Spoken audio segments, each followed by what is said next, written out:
धम्मपद गाथा क्रमांक 71। आज दिनांक 14 जून 2020। ये गाथा तथागत भगवान बुद्ध ने राजगृह में रहते समय, वेणुवन में रहते समय राजगृह में ये गाथा कही है। नहीं पापं कतं कम्मं सज्जु क्षीरं वमुच्यति दहन्तं बालमन्वेति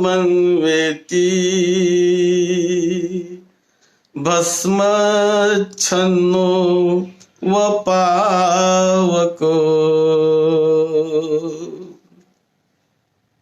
एक बार भगवान बुद्ध वेणुवन में राजगृह में रहते थे।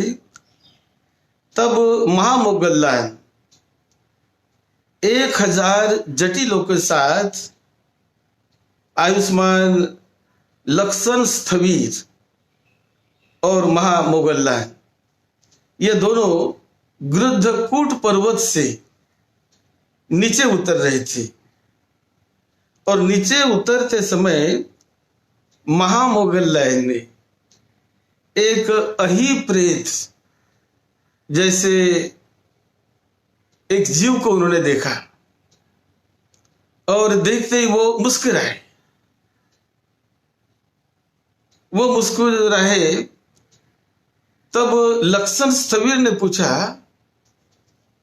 कि बनते मोगल्लान, आप मुस्कुरा रहे हो, क्या कारण है, क्या वजह है?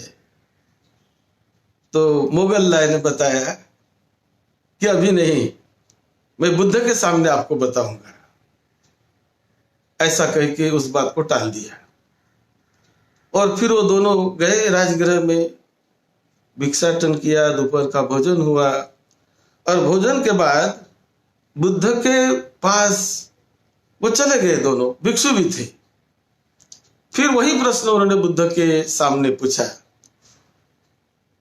कि मोगल्लान बनते, आप वहां मुस्कुराए थे, क्यों? तब उन्होंने बताया, बुद्ध भी थे, उन्होंने बताया कि मैं वहां से उतरते समय मैंने एक अजीब सा जीव देखा, उसे अही प्रेत कहते हैं। ऐसा जीव कि सिर तो मनुष्य का है, लेकिन उसकी बॉडी, उसका धड़ है सांप का। और ये इसको कहते अही प्रेत करके उसको कहा जाता है। और इतना लंबा, बहुत लंबा, कई किलोमीटर लंबा, और वो भी जल रहा था। शरीर की तरफ जल रहा है, बीच में जल रहा है, पीछे जल रहा है, पुंछ की तरफ जल रहा है। तो ये देखकर मैं मुस्कुराया। ये ऐसा जीव, ये मैंने पहली बार ऐसे देखा, तो इसलिए मुझे हंसी आ गई कि कैसा हो, ये भी जीव कैसा है। तब बुद्ध के पास ये बात चल रही थी। बुद्ध ने भी कहा कि मैं सम्यक संबुद्ध होने के बाद मुझे भी वो दर्शन हो गए, मैंने भी वो देखा था, लेकिन मैंने कहा नहीं। इसलिए नहीं कहा कि मैं कहूंगा तो लोग विश्वास नहीं करेंगे, मानेंगे नहीं, और जब विश्वास नहीं करेंगे तो उनकी हानि हो जाएगी। इसीलिए उन पर अनुकंपा करके मैंने वो बात नहीं बताई। लेकिन आज जब महामोगल्लान ने भी देख लिया तो मैं कहता हूं कि ऐसे जीव होते हैं संसार में, दृश्य अदृश्य रूप में होते हैं। वो मैंने भी देखा था। इस प्रकार तथागत बुद्ध ने ये बात बताई। और वो क्यों ऐसा हुआ,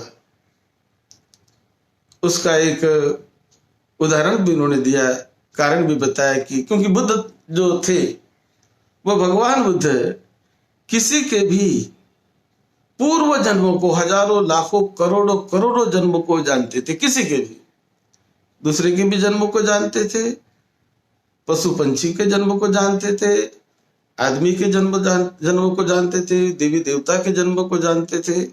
ये ज्ञान उनमें था, क्योंकि वो तो बुद्ध की महानता होती है, वो बुद्ध ज्ञान होता है। तो उन्होंने कहानी बताई कि ऐसा क्यों हुआ। बोले एक बार एक काश्यप बुद्ध के समय, काश्यप सम्यक संबुद्ध जब आए थे इस संसार में, उसके समय कुछ लोग दान लाया करते थे, देते थे। उन दान में से एक जो कौवा, वो दान में से अपनी चोंच से उठाकर लेकर भाग जाता था। एक दो बार भागा तो उसका फल, क्योंकि वो दान था बुद्ध के लिए, और बुद्ध के लिए दिया हुआ दान, संघ के लिए दिया हुआ दान, उसमें से ऐसा करना, चुराना अच्छा नहीं, उसका पाप कर्म था। उसी प्रकार उन्होंने और भी बताया कि वाराणसी में एक नदी किनारे, नदी तट पर एक प्रत्येक बुद्ध रहते थे कुटी बनाकर, और वहां लोग उनको सुनने के लिए जाते, उनको दान लेकर जाते। प्रत्येक बुद्ध को बहुत सारे लोग जाते थे। तो उसके जाने के रास्ते पर ये किसान ने एक अपनी खेती बना ली, ये लोग यहां से न जाया करें।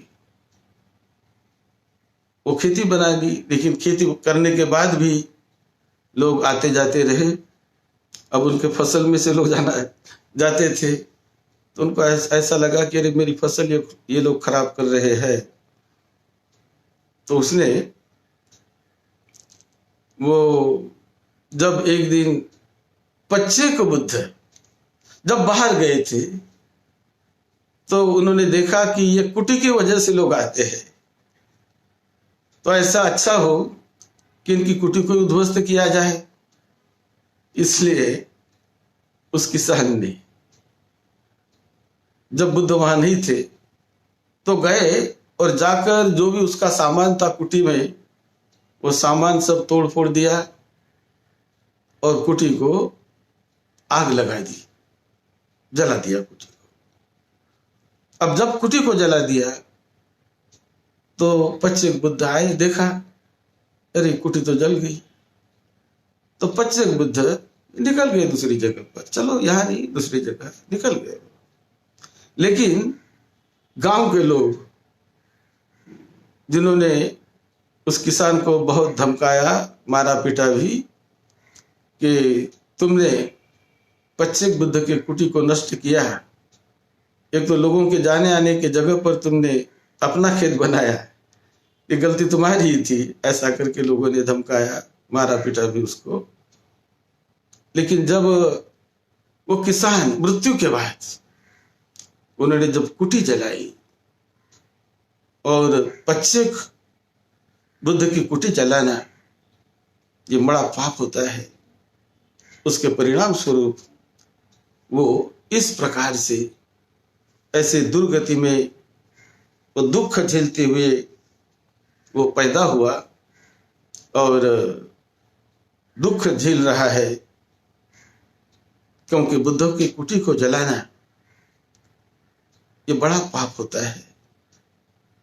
जो बहुजन हिताय बहुजन सुखाय के लिए सद्धम्म रहता है, और ऐसे सद्धम्म को, बहुजन हिताय बहुजन सुखाय के लिए चलने वाले मार्ग को कोई बाधा डालता है, कोई उसे नष्ट भ्रष्ट करने का प्रयास करता है, तो एक सत्य का अपना बल होता है।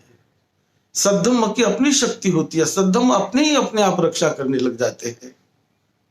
तो इस प्रकार पाप कर्म से बचना चाहिए, बुरे कर्म कभी ना करे, क्योंकि बुरे कर्म करते बराबर फल नहीं देते, कुछ देरी के बाद फल देते हैं, लेकिन फल जरूर देते हैं। इस संबंध में ये गाथा तथागत बुद्ध ने कही गाथा है, नहीं पापं कतं कम्मं सज्जु खीरं व मुच्यति दहंतं बालमन्वेति भस्मच्छन्नो व पावको।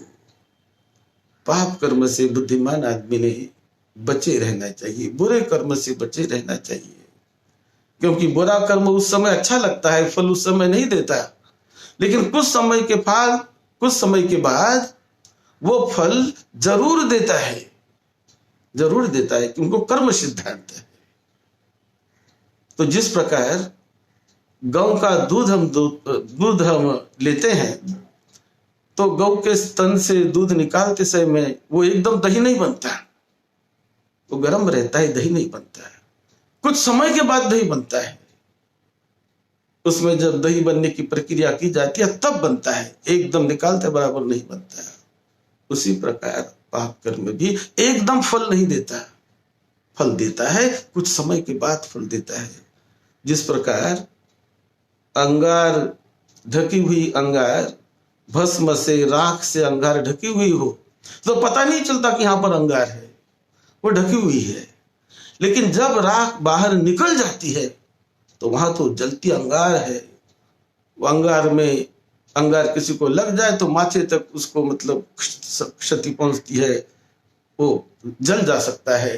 तो इसी प्रकार ये जो पाप कर्म होते हैं ये एकदम फल नहीं देते, लेकिन वो ढके हुए राख से, भस्म से ढके हुए उस अंगार की तरह वो जलाते हैं बाद में। इसीलिए बुद्धिमान आदमी ने हमेशा जागरूक रहकर कि मुझे अकुशल कर्म नहीं करना है, किसी को परेशान करने वाले कर्म नहीं करना है। आज वो मैं परेशान करने वाले कर्म करूंगा, आज मुझे उसका फल नहीं दिखाई देता है, लेकिन आज न कल, कभी न कभी, कभी न कभी वो तो फल आने ही वाला है, और उसका फल देर सवेर क्यों न हो मिलने ही वाला है। इसीलिए हमेशा बुरे कर्म से बचे रहे, बुरे कर्म से बचे रहे, और संभव हो अच्छे अच्छे काम करने का प्रयास करिए। अच्छे कामों का फल अच्छा ही मिलता है, मिलेगा ही। बुरे कामों का फल तब तक नहीं मिलता है। बुरे काम करने वाला आदमी बुरे काम करने के बाद भी कभी कभी फल नहीं पाता, सुख शांति में रहता है। उसका वजह यह है कि उसके कुछ पुण्य कर्म, कुशल कर्म वो उसको बचाते हैं, कुछ समय बचाते हैं। लेकिन जब वो कुशल कर्म खत्म हो जाए तो फिर वो ढके हुए बुरे कर्म उसको फल देना शुरू कर देते हैं। इसलिए हमेशा कुशल कर्म करने का प्रयास करें, अच्छे काम करने का प्रयास करें, जिससे लोगों को सुख शांति मिले, लोगों को परेशानी ना हो, मुझे परेशानी ना हो, दूसरों को परेशानी ना हो, सभी को सुख शांति मिले। ये प्रज्ञा और ये काम बुद्धिमान इंसान ही कर सकता है। इंसान ही उस काम को, कुशल काम को कर सकता है। इसीलिए हमेशा कुशल काम किया करिए। यही बात तथागत बुद्ध ने इस गाथा में बताई है। आप सबको सुख शांति मिले, सबका मंगल हो। आप YouTube पर जाकर बुद्ध ने कैसे 7 बुद्धों का इतिहास बताया है उसे भी YouTube पर सुनिए, और सुनकर दूसरों को भेजिए। सब्सक्राइब कीजिए। सब्सक्राइब करना भी बड़ा कुशल काम है, क्योंकि अच्छे कामों में हम क्या योगदान कर सकते हैं, क्या कर सकते हैं। जितना अच्छा काम उसको बढ़ाने का प्रयास करेंगे उतना वो बढ़ेगा, पुण्य बढ़ेगा, लोगों को सुख शांति मिलेगी, सबको सुख शांति मिले। अब सबको निरोगत्व मिले, दीर्घायुष्य मिले। सद्धर्म की सेवा में, आपकी सेवा में डॉक्टर भदंत राहुल गोदी महास्थो महाथेरो।